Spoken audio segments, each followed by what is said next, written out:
78वें स्वतंत्रता दिवस के उपलक्ष्य में जिले के प्रभारी मंत्री रामनिवास रावत, वन मंत्री मध्य प्रदेश शासन द्वारा नगर के तहसील मैदान में ध्वजारोहण किया गया।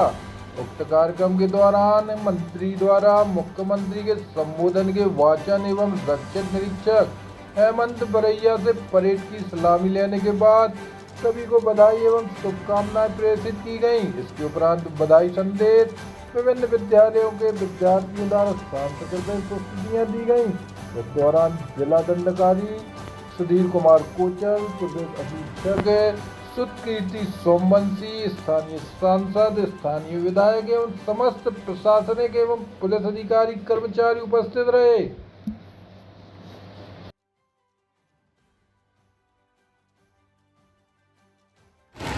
धनों के पुलिस अधीक्षक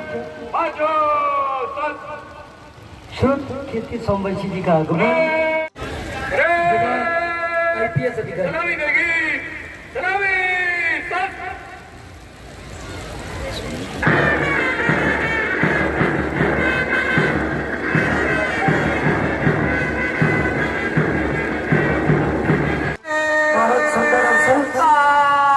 आजादी के अमृत काल में अमृत वर्षा होती हुई हम सबके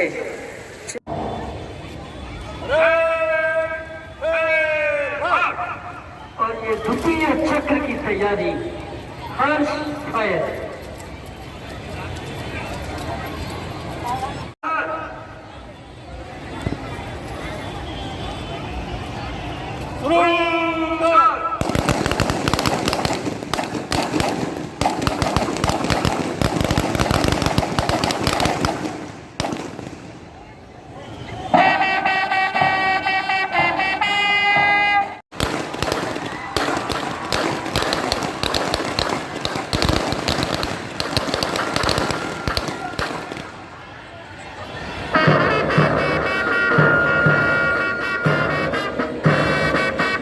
ले जाने का काम करेंगे। प्रदेश के 55 जिलों के महाविद्यालयों को PM कॉलेज ऑफ एक्सीलेंस में परिवर्तित किया गया है। कॉलेजों में संस्कृत, बायोटेक्नोलॉजी और कंप्यूटर साइंस जैसे नए विषयों को जोड़ा गया है।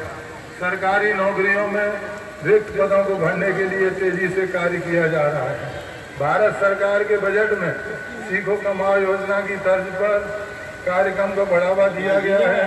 प्रदेश में नई 22 ITI की स्थापना की गई है, जिनमें 5280 सीटों की वृद्धि होगी। प्रदेश के स्टार्टअप्स को राष्ट्रीय और अंतर्राष्ट्रीय आयोजनों में भाग लेने के लिए 50,000 से लेकर 1.5 लाख रुपए तक की वित्तीय सहायता दी जाती रही है। शक्तिशाली भारत का निर्माण हो रहा है।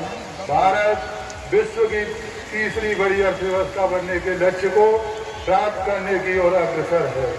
मध्य प्रदेश के नागरिक सदैव विकास की ललक और राष्ट्र के लिए प्रेम का परिचय देते रहे हैं। जो भरा नहीं है भावों से, बहती जिसमें रसधार नहीं, वह हृदय नहीं है पत्थर है, जिसमें स्वदेश से प्यार नहीं। मध्य प्रदेश का बजट अगले 5 वर्षों में दोगुना करने की दिशा में सरकार तेजी से काम कर रही है। भारत सरकार के आर्थिक सर्वेक्षण में मध्य प्रदेश के शिक्षण अधिगम और इंदौर के बायो CNG संयंत्र का विशेष रूप से उल्लेख हुआ है। साथ ही आर्थिक सर्वेक्षण में मध्य प्रदेश कई विषयों में शामिल किया गया है। मध्य प्रदेश दलहन उत्पादन, नदी जोड़ो अभियान, सोयाबीन उत्पादन, चना और गेहूं के उत्पादन में प्रदेश के अग्रणी होने की उपलब्धि मध्य प्रदेश है। माननीय प्रधानमंत्री जी ने देश के विकास के लिए 4 वर्गों यथा युवा, महिला, किसान और गरीब आधार स्तंभ के रूप में माना है। मध्य चंबल क्षेत्र में 4,48,000 हेक्टेयर भूमि सिंचित होगी। नर्मदा घाटी परियोजनाओं से लगभग 26 लाख हेक्टेयर भूमि नवीन सिंचित है। प्रदेश की उपलब्ध विद्युत क्षमता 22,823 मेगावाट है। विद्युत क्षेत्र में प्रदेश आत्मनिर्भर है। घरेलू उपभोक्ताओं और कृषि उपभोक्ताओं को राहत देने के लिए अटल गृह ज्योति योजना, अटल कृषि ज्योति योजना लागू की गई है। प्रदेश में नवकरणीय ऊर्जा क्षमता 10 साल पहले मात्र 438 मेगावाट थी, जो अब बढ़कर 6,444 मेगावाट हो गई है। ओंकारेश्वर में सौर ऊर्जा संयंत्र प्रारंभ हो गया है। प्रदेश के 71 लाख से अधिक ग्रामीण परिवारों को जल जीवन मिशन के अंतर्गत घर घर जल पहुंचाने की सुविधा विकसित की जा रही है। प्रदेश के औद्योगिक विकास की ठोस पहल के रूप में रीजनल इंडस्ट्री कॉन्क्लेव की श्रृंखला प्रारंभ की गई है। वित्त वर्ष 23-24 में 535 MSME एवं बृहद श्रेणी के औद्योगिक इकाइयों को 622 हेक्टेयर भूमि आवंटित की गई है। इससे कुल 14,835 करोड़ रुपए के निवेश से 33,000 से अधिक लोगों को रोजगार मिलेगा। प्रदेश में टेक्सटाइल क्षेत्र में निरंतर निवेश के दरवाजे खुले हैं। धार में PM integrated mega textile park बनाया जा रहा है। वर्तमान में प्रदेश में फार्मा उत्पाद, कॉटन यार्न, खाद्य उत्पाद का निर्यात हो रहा है। सिंगल विंडो सिस्टम लागू कर किसी भी व्यवसाय उद्योग की स्थापना के लिए निवेशकों को सुविधा प्रदान की गई है। मध्य प्रदेश में चंदेरी और महेश्वरी की साड़ियाँ विदेश तक में इनकी मांग है, सब जगह भेजी जाती है। हमारे ग्रामीण भाई और शहर भी ऐसे हुनरमंद कारीगर जिनके रोजगार के साधन बनाई और कसीदारी है, उनके आर्थिक उन्नयन के लिए सरकार प्रोत्साहन कर रही है।